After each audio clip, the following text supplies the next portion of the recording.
നമസ്കാരം. തിരുവനന്തപുരം വെള്ളറടയിൽ അച്ഛനെ മകൻ ഇല്ലാതാക്കിയ സംഭവത്തിൽ ബ്ലാക്ക് മാജിക്കിന്റെ ഇൻവോൾവ്മെന്റ് ആണ് കാരണമെന്നാണ് പോലീസുകാർ ഇപ്പൊ കണ്ടെത്തിയിരിക്കുന്നത്.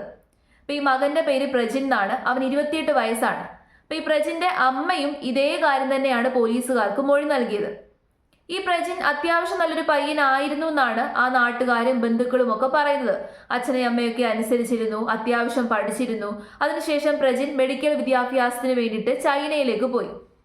അത് കഴിഞ്ഞാണ് കോവിഡ് വരുന്നത്. കോവിഡ് വന്നു കഴിഞ്ഞപ്പോൾ തിരിച്ച് നാട്ടിലേക്ക് എത്തുകയും പിന്നെ എറണാകുളത്തുള്ള ഒരു ഇൻസ്റ്റിറ്റ്യൂട്ടിൽ ഫിലിം പഠിക്കാൻ വേണ്ടിയിട്ട് ജോയിൻ ചെയ്യുകയും ചെയ്തു. അതിനു മുമ്പ് വരെ പ്രജിന്റെ സ്വഭാവത്തിൽ ഒരു കുഴപ്പവും ഉണ്ടായിരുന്നില്ല. ഇവരുടെ കുടുംബം എന്നും പള്ളിയിലൊക്കെ പോകുന്ന കുടുംബമാണ്. പള്ളിയിൽ പോവുകയും പള്ളിയിൽ പ്രാർത്ഥിക്കുകയും എല്ലാ പരിപാടിയിലും ഒക്കെ പങ്കെടുത്തിരുന്ന ഒരു വ്യക്തിയാണ് ഈ പ്രജിൻ. നല്ല വിശ്വാസിയായിട്ടുള്ള ഒരു വ്യക്തി. പക്ഷെ ഇതിനു ശേഷം പ്രജിന്റെ സ്വഭാവത്തിൽ പതുക്കെ മാറ്റങ്ങൾ കണ്ടുവന്നു. പള്ളിയിലൊന്നും പോകാതെയായി, അച്ഛനോടും അമ്മയോടും ഒക്കെ ദേഷ്യമായി, അച്ഛനെയും അമ്മയെ ബഹുമാനിക്കാതെയായി, എപ്പോഴും മുറി അടച്ചിട്ട് അതിനകത്ത് എന്തോ പരിപാടിയാണ്. അപ്പൊ ഈ അച്ഛനോട് ഇങ്ങനെ ഒരു കാര്യം ചെയ്തതിനു ശേഷം പ്രജിൻ നേരെ പോലീസ് സ്റ്റേഷനിൽ ചെന്ന് കീഴടങ്ങിയപ്പോൾ പ്രജിൻ നൽകിയ മൊഴി എന്താന്ന് ചോദിച്ചു കഴിഞ്ഞാൽ അച്ഛനും അമ്മയും അയാൾക്ക് സ്വാതന്ത്ര്യം കൊടുക്കുന്നില്ല. എപ്പോഴും എല്ലാ കാര്യത്തിലും ഇടപെടുവാണ്. അയാൾക്ക് യാതൊരു രീതിയിലുള്ള സ്വാതന്ത്ര്യവുമില്ല. അപ്പൊ സ്വാതന്ത്ര്യം കിട്ടാൻ വേണ്ടിയിട്ടാണ് ഇങ്ങനെ ഒരു കാര്യം ചെയ്തതെന്നാണ് പ്രജിൻ പറയുന്നത്. പക്ഷെ പോലീസുകാർ അന്വേഷിച്ചപ്പോൾ നേരെ മറിച്ചാണ് കാര്യങ്ങൾ. അച്ഛനും അമ്മയ്ക്കും ആയിരുന്നു ആ വീട്ടിൽ ഒരു സ്വാതന്ത്ര്യവും ഇല്ലാതിരുന്നത്. അച്ഛനും അമ്മയ്ക്കും അവിടെ ഉറക്കെ സംസാരിക്കാൻ പോലുമുള്ള സ്വാതന്ത്ര്യം ഉണ്ടായിരുന്നില്ല. എന്തിനധികം പറയുന്നു, പ്രജിന്റെ മുറിയിലേക്ക് പോലും അവർക്ക് പ്രവേശനം ഉണ്ടായിരുന്നില്ല. എങ്ങാനും ആ മുറിയിലേക്ക് കയറി കഴിഞ്ഞാൽ അച്ഛനെ അമ്മയൊക്കെ കൊങ്ങയ്ക്ക് പിടിച്ച് വെളിയിലിടുകയും തള്ളിക്കളയുകയും ഒക്കെ ചെയ്യുമായിരുന്നു. എന്നും വഴക്കും ബഹളവും ഒക്കെ ഉണ്ടാക്കുമായിരുന്നു. ഒരു 5-6 വർഷമായിട്ട് അച്ഛനും അമ്മയും ആ വീട്ടിൽ വളരെയധികം പേടിച്ചാണ് കഴിഞ്ഞിരുന്നതെന്നാണ് ആ അമ്മ ഇപ്പൊ പറയുന്നത്. ഇതിനു മുമ്പ് എന്തുകൊണ്ടാണ് അവർ പുറത്ത് പറയാതിരുന്നതെന്ന് അറിയത്തില്ല. ഒരുപക്ഷെ മകനോടുള്ള സ്നേഹം കൊണ്ടായിരിക്കാം, പേടി കൊണ്ടായിരിക്കാം. എന്തായാലും ഇത്രയും വർഷവും അവരവിടെ പേടിച്ചാണ് കഴിഞ്ഞിരുന്നത്. അതുമാത്രമല്ല, പോലീസുകാര് ഇപ്പോൾ പ്രജിന്റെ മുറി ചെന്ന് പരിശോധിച്ചപ്പോൾ ഒരു മെഡിക്കൽ വിദ്യാർത്ഥിയുടെ മുറി പോലെയല്ല മുറി കിടക്കുന്നത്. അല്ലെങ്കിൽ ഒരു ഫിലിം പഠിക്കുന്ന ഒരു വിദ്യാർത്ഥിയുടെ മുറി പോലെയല്ല മുറി. ഒരുമാതിരി ഒരു പ്രേതാലയത്തിൽ ചെന്ന് കയറിയതുപോലെയാണ്. അങ്ങനെ കണ്ടകടച്ചാതി സാധനങ്ങളൊക്കെ തന്നെ അതിനകത്തുണ്ട്. ഒരു കൂന മുടിയും കുറേ സാധനങ്ങളും പേരറിയാത്ത കുറേ വസ്തുക്കളും ഒക്കെ തന്നെ ആ റൂമിൽ ഉണ്ടായിരുന്നു. ഇപ്പോഴാണ് വീട്ടുകാർ പോലും ആ കാര്യങ്ങളൊക്കെ കാണുന്നത്. അപ്പൊ ഏതായാലും ആ ഒരു വീഡിയോ ഞാൻ കാണിച്ചു തരാം. പ്രത്യേക ചിഹ്നങ്ങളും അലങ്കാര വസ്തുക്കളുമാണ് വീടിന്റെ ഭിത്തിയിലുടനീളം. അതേപോലെ കടലാസുകളിൽ നിരന്തരമായി കണക്ക് കൂട്ടിയും ഗണിതമെഴുതിയും കഥകൾ എഴുതിയും അതിഭൗതിക ശേഷിയുള്ള ഒരാളാണ് താനെന്ന് സ്വയം വിശ്വസിച്ചിരുന്നു എന്നാണ് നമ്മൾ മനസ്സിലാക്കുന്നത്. മുറിയിൽ നിന്ന് കണ്ടെത്തിയത് വിവിധ ലഹരി പദാർത്ഥങ്ങളടക്കം സൗന്ദര്യവർദ്ധക വസ്തുക്കളടക്കം സിഗരറ്റിന്റെ ഒരു വലിയ മലയാണ് വീടിനുള്ളിൽ കണ്ടെത്താൻ സാധിച്ചത്. വീട്ടിന്റെ മുറിയിൽ കമ്പ്യൂട്ടറിനോടൊപ്പം തന്നെ 3 മൊബൈൽ ഫോണുകളും 3 നെറ്റ്വർക്ക് കണക്ഷനുകളും കണ്ടെത്താൻ സാധിച്ചു. ചൈനയിൽ നിന്ന് കൊണ്ടുവന്ന ചില പുസ്തക ശേഖരണങ്ങളുടെ കൂട്ടത്തിൽ തിരിച്ചറിയാൻ പാടില്ലാത്ത ചില പുസ്തകങ്ങളും കണ്ടെത്തി. ഒപ്പം ഒരു മൂലയ്ക്ക് മുഴുവൻ കൂട്ടിയിട്ട നിലയിൽ തലമുടിയുടെ ഒരു കൂമ്പാരം കണ്ടെത്തിയിരുന്നു പ്രജിന്റെ മുറിയിൽ കണ്ടെത്തിയ മറ്റു ചില ഇപ്പോഴും എന്തെന്ന് കൃത്യമായി വ്യക്തമാക്കാനാവാത്ത ചില ഉപകരണങ്ങളും ആയുധങ്ങളും കണ്ടെത്തി. വലിയ കമ്പിവടി വളച്ച് മൂർച്ചയുള്ള രൂപമായി കൊളുത്തു രൂപത്തിൽ ഇട്ടിരിക്കുന്നത്, ഗരുഡൻ തൂക്കാൻ പോകുന്ന ഭാഗത്തിൽ. അതേപോലെ ഇനിയും തിരിച്ചറിയാൻ കഴിയാത്ത ചില വസ്തുക്കൾ, ഇതെല്ലാം കമ്പികൾ പിണച്ചുകൂട്ടി സാധാരണ കഴുത്തിൽ കുടുക്കിടുന്നത് പോലെയുള്ള വലിയ കമ്പിയുടെ കെട്ടുകൾ, ഇതെല്ലാം മുറിയിൽ കണ്ടെത്തിയതാണ്. ഒപ്പം കണ്ടെത്തിയ കത്തിയുടെ രൂപം ഇതാണ്. ചില ഹൊറർ സിനിമകളെ ഓർമ്മിപ്പിക്കുന്ന രീതിയിൽ ചില തുണി വസ്ത്രങ്ങളും അതിലെ ഡിസൈനുകളും പ്രജിന്റെ മുറിയിൽ നിന്നും കണ്ടെത്തിയിട്ടുണ്ട്.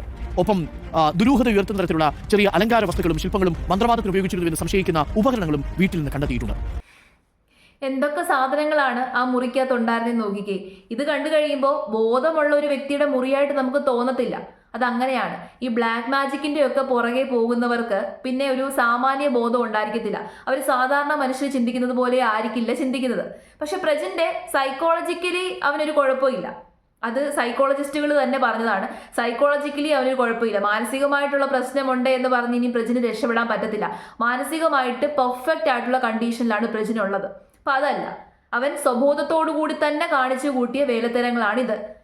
ഇപ്പൊ നമ്മൾ നോക്കിക്കഴിഞ്ഞാൽ നമ്മുടെ നാട്ടിൽ ഈ ബ്ലാക്ക് മാജിക് റിലേറ്റഡ് ആയിട്ടുള്ള കേസുകൾ പല മതവിശ്വാസികളുടെ ഇടയിൽ, ഒരു മതവിശ്വാസത്തിൽ മാത്രമല്ല എല്ലാ മതവിശ്വാസികളുടെ ഇടയിലും ഈ ബ്ലാക്ക് മാജിക് റിലേറ്റഡ് ആയിട്ടുള്ള കേസുകൾ ഇപ്പൊ കൂടിക്കൂടി വരുവാണ്. പണ്ട് ഈ മോഡേൺ ആയിട്ടുള്ള സയന്റിഫിക് ടെക്നോളജി ഒക്കെ വരുന്നതിന് മുമ്പ്, ഈ അറിവുകളൊക്കെ തന്നെ ഉണ്ടാകുന്നതിന് മുമ്പ് ആ കാലഘട്ടത്തിൽ ഈ ബ്ലാക്ക് മാജിക് റിലേറ്റഡ് ആയിട്ടുള്ള ഒരുപാട് കാര്യങ്ങൾ നമ്മുടെ നാട്ടിലുണ്ടായിരുന്നു. ഇത്തരത്തിലുള്ള ആഭിചാരങ്ങളും അനുഷ്ഠാനങ്ങളും ഒക്കെ തന്നെ എല്ലാ രാജ്യങ്ങളിലും എല്ലാ റീജിയനുകളിലും ഉണ്ടായിരുന്നു. എന്നാൽ ഈ മോഡേണൈസേഷൻ വന്നതോട് കൂടിയിട്ട് എല്ലാവർക്കും അറിവും വിദ്യാഭ്യാസവും ഒക്കെ വന്നതോട് കൂടിയിട്ട് ഇതിന്റെ ആ ഒരു ഇൻവോൾവ്മെന്റ് നമ്മുടെ സൊസൈറ്റിയിൽ കുറഞ്ഞിരിക്കുമായിരുന്നു. എന്നാൽ ഇപ്പോൾ ഇതിന്റെ ഇൻവോൾവ്മെന്റ് കൂടുവാണ്. അത് നമ്മുടെ ഈ സ്റ്റേറ്റിൽ മാത്രമല്ല, കേരളത്തിൽ മാത്രമല്ല, അല്ലെങ്കിൽ നമ്മുടെ ഈ കൺട്രിയിൽ മാത്രമല്ല, എല്ലാ കൺട്രിയിലും ഇത്തരത്തിലുള്ള കേസുകൾ ഇപ്പൊ കൂടുവാണ്. ഇങ്ങനെയുള്ള ആൾക്കാരുടെ എണ്ണം ഇപ്പൊ പെരുകിക്കൊണ്ടിരിക്കുകയാണ്. ബ്ലാക്ക് മാജിക് പ്രാക്ടീസ് ചെയ്യുന്നവരുടെ എണ്ണം എന്തുകൊണ്ടാണെന്ന് മനസ്സിലാകുന്നില്ല. ഒരു പക്ഷേ നമ്മളൊരു ഡാർക്ക്നെസ് നിറഞ്ഞൊരു ഇറയിലേക്ക് പോകുന്നത് കൊണ്ടായിരിക്കാം ഇപ്പൊ ഒരുപാട് ആൾക്കാർ ഈ ബ്ലാക്ക് മാജിക്കിന്റെ പുറകെ പോകുന്നുണ്ട്. ഈ ബ്ലാക്ക് മാജിക് എന്ന് പറയുന്നതും ഒരുപാട് വേർഷനുകൾ അവൈലബിൾ ആണ്. ഇപ്പൊ മതങ്ങൾ എന്ന് പറഞ്ഞു കഴിഞ്ഞാൽ പല വേർഷനുകളല്ലേ, പല രീതിയിൽ ദൈവത്തെ പൂജിക്കുന്നു. ഓരോ മതവിശ്വാസങ്ങളും ഓരോ രീതിയിലാണ്, അതിനകത്തെ ആചാരങ്ങളും അനുഷ്ഠാനങ്ങളും ഒക്കെ തന്നെ ഓരോ രീതിയിലാണ്. അപ്പൊ നമുക്കൊരു ഡൗട്ട് ഉണ്ടായിരിക്കും, എന്താണ് ഈ ബ്ലാക്ക് മാജിക്? ഈ ബ്ലാക്ക് മാജിക് എന്താണെന്ന് കൃത്യമായിട്ട് പറഞ്ഞു കഴിഞ്ഞാൽ എല്ലാ കാര്യത്തിലും രണ്ട് പുറമുണ്ട്, രണ്ട് വശമുണ്ട്. ഇപ്പൊ ഒരു കോയിന് രണ്ട് വശമുള്ളതുപോലെ തന്നെ നന്മ, തിന്മ, ഇരുട്ട്, വെളിച്ചം, ഇതൊക്കെ ഓപ്പോസിറ്റ് വശങ്ങളാണ്. അതുപോലെ തന്നെയാണ് ഈ ബ്ലാക്ക് മാജിക്കും. ഇപ്പൊ നമ്മൾ നോർമലായിട്ട് ചെയ്തു വരുന്ന പ്രാർത്ഥനകളും പൂജകളും, ഓരോ മതവിശ്വാസികളും നോർമലായിട്ട് അനുഷ്ഠിച്ചു വരുന്ന പൂജകളും പ്രാർത്ഥനകളും ഒക്കെ ഉണ്ടല്ലോ, അതിൽ നിന്ന് ഓപ്പോസിറ്റ് ആയിട്ട് അതിന്റെ ഓപ്പോസിറ്റ് വെർഷനാണ് ഈ ബ്ലാക്ക് മാജിക്കിലുള്ളത്. നമ്മളിപ്പോൾ ചെയ്തു വരുന്ന ഒരു വൈറ്റ് മാജിക് ആണെങ്കിൽ അതിന്റെ ഓപ്പോസിറ്റ് വെർഷനാണ് ബ്ലാക്ക് മാജിക്. നമ്മളിപ്പോൾ ദൈവത്തെ പൂജിക്കുന്നെങ്കിൽ അവരെന്താണ്, ചെകുത്താനെ ആയിരിക്കും പൂജിക്കുന്നത്. സെയ്ത്താനെന്നും ചെകുത്താനെന്നും ജിന്നെന്നും ഡെവിളെന്നും ഒക്കെ പല പേരുകളിൽ അറിയപ്പെടുന്നുണ്ടല്ലോ, അതിനെ ആയിരിക്കും പൂജിക്കുന്നത്.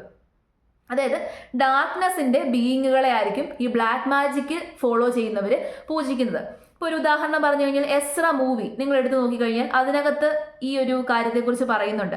ഡെവിൾസ് വർഷിപ്പേഴ്സ്, ഈ ഡെവിൾസ് ബൈബിളൊക്കെ ഉപയോഗിച്ച് ഡെവിൾസിനെ വർഷിപ്പ് ചെയ്യുന്ന കറുത്തച്ഛനൂട്ട്, അങ്ങനെയുള്ള കൈൻഡ് ഓഫ് സാധനങ്ങളുണ്ടല്ലോ, അതൊരു കൈൻഡ് ഓഫ് ബ്ലാക്ക് മാജിക് ആണ്. അങ്ങനെ പല ആചാരങ്ങളും അനുഷ്ഠാനങ്ങളും ഉള്ളതുപോലെ തന്നെ ഓരോ റീജിയനുകളിലും അവരുടേതായിട്ടുള്ള ബ്ലാക്ക് മാജിക്കുകളുണ്ട്. ഇപ്പൊ ചൈനയിലും കൊറിയയിലും ഒക്കെ പോയി കഴിഞ്ഞാൽ അവർക്ക് വേറൊരു different kind of black magic കാണാം. ഹിന്ദുയിസത്തിലേക്ക് വന്നു കഴിഞ്ഞാൽ അവിടെയും എല്ലാ മതങ്ങളുടെയും റൂട്ടിലുണ്ട് ഒരു ബ്ലാക്ക് മാജിക്. ക്രിസ്ത്യാനിറ്റിയുടെ റൂട്ടിലുണ്ട്, ഹിന്ദുയിസത്തിന്റെ റൂട്ടിലുണ്ട്. അതുപോലെ എല്ലാ മതങ്ങളിലും നമുക്ക് മതങ്ങളെല്ലാം തന്നെ പറയുന്നത് ബ്ലാക്ക് മാജിക് അനുഷ്ഠിക്കാൻ പാടില്ലെന്നാണ്. എല്ലാ മതങ്ങളും പറയുന്നുണ്ട് അത് പാപമാണ്, അതിലേക്ക് ഒരിക്കലും മനുഷ്യർ ഇറങ്ങി പോകരുത്, പോയി കഴിഞ്ഞാൽ പിന്നെ ഒരു തിരിച്ചുവരവ് ഉണ്ടായിരിക്കില്ലെന്ന് എല്ലാ മതങ്ങളും പറയുന്നുണ്ട്.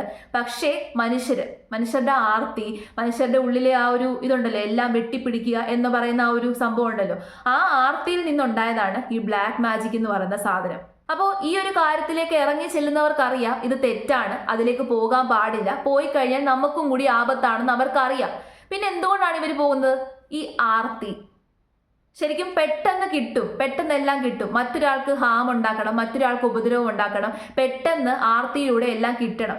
ഈ പോസിറ്റീവായിട്ടുള്ള കാര്യങ്ങൾ നടക്കാൻ കുറച്ച് കാലതാമസം എടുക്കുമെന്ന് കേട്ടിട്ടില്ലേ?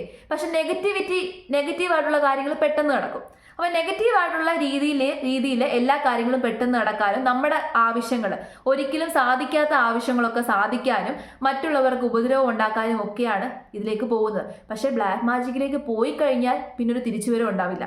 ഈ അഥർവം എന്ന് പറയുന്ന സിനിമ, മമ്മൂക്കി അഭിനയിച്ച അഥർവം എന്ന് പറയുന്ന സിനിമ നിങ്ങൾ കണ്ടിട്ടുണ്ടോ?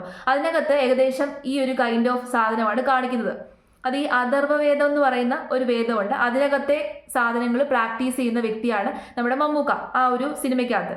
പക്ഷേ മമ്മൂക്ക അതിന്റെ ഒടുവിൽ പറയുന്നുണ്ട്, എനിക്ക് ഇനിയൊരു തിരിച്ചുവരവില്ല, ഇതുകൊണ്ടാണ് എൻ്റെ അവസാനം. ഈ വാളെടുത്തവൻ വാളായെന്ന് പറയുന്നത് പോലെ ബ്ലാക്ക് മാജിക്കിലേക്ക് ഇറങ്ങിക്കഴിഞ്ഞാൽ നമുക്കും പ്രശ്നമാണ്, നമ്മുടെ ചുറ്റുമുള്ളവർക്കും പ്രശ്നമാണ്. അങ്ങനൊരു കൈൻഡ് ഓഫ് സാധനമാണ് ഇത്. പക്ഷെ ഇപ്പൊ എല്ലാവരും ഇതിലേക്ക് ഇറങ്ങി ചെല്ലുകയാണ്. അപ്പൊ ഇവിടെ നോക്കിക്കഴിഞ്ഞാൽ ഇവിടെയും അത് തന്നെ ആയിരിക്കാം സിറ്റുവേഷൻ. അവന്റെ ഉള്ളിലും എന്തെങ്കിലുമൊക്കെ കാര്യങ്ങൾ തോന്നിയിട്ടുണ്ടായിരിക്കാം, എത്രയും പെട്ടെന്ന് എല്ലാം നേടിയെടുക്കാനും എല്ലാ ആവശ്യങ്ങളും സാധിക്കാനും ഒക്കെ ആയിരിക്കാം ഈ പ്രജിൻ എന്ന് പറയുന്ന ചെറുക്കനും ഇതിലേക്ക് പോയേക്കുന്നത്. ഇനി ഇവനെ ആരാണ് പ്രേരിപ്പിച്ചതെന്നൊക്കെ നമുക്ക് കണ്ടെത്തണം. നമ്മൾ നോക്കിക്കഴിഞ്ഞാൽ ഇതിൻ്റെയൊക്കെ പുറകിൽ ഒരു ഗ്രൂപ്പ് ഓഫ് ആൾക്കാർ പ്രവർത്തിക്കുന്നുണ്ട്. പക്ഷെ അവർ ഹിഡൻ ആയിട്ടായിരിക്കും ഇരിക്കുന്നത്. ആ ഗ്രൂപ്പ് ഓഫ് ആൾക്കാർ ഇങ്ങനെയുള്ള ആൾക്കാരെ, ഒറ്റപ്പെട്ടിട്ടുള്ള ആൾക്കാരെയൊക്കെ മനസ്സ് മാറ്റി അവരെ മാനിപ്പുലേറ്റ് ചെയ്ത് ഇതിലേക്കൊക്കെ ഇറക്കും. എന്നിട്ട് അവർ ഈ കാര്യങ്ങൾ ചെയ്യും.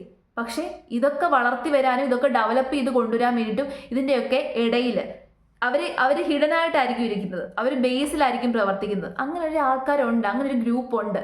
അത് നമ്മുടെ നാട്ടിലെ ഒരു ഏറ്റവും വലിയൊരു കോൺട്രവേഴ്ഷ്യൽ തിയറിയാണത്, ഒരു കോൺട്രവേഴ്സി തന്നെയാണത്.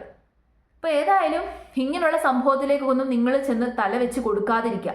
തല വെച്ച് കൊടുത്തു കഴിഞ്ഞാൽ പിന്നെ തല ഊരിക്കൊണ്ട് പോരാൻ പറ്റത്തില്ല. അഥർവത്തിനകത്ത് മമ്മൂട്ടി പറയുന്നത് പോലെ, മമ്മൂട്ടിയുടെ അവസാനം ആ സിനിമയ്ക്ക് അത് എന്താണെന്ന് നമ്മൾ കണ്ടതാണ്, അതേപോലെ ആയിരിക്കും നമ്മുടെ അവസാനം.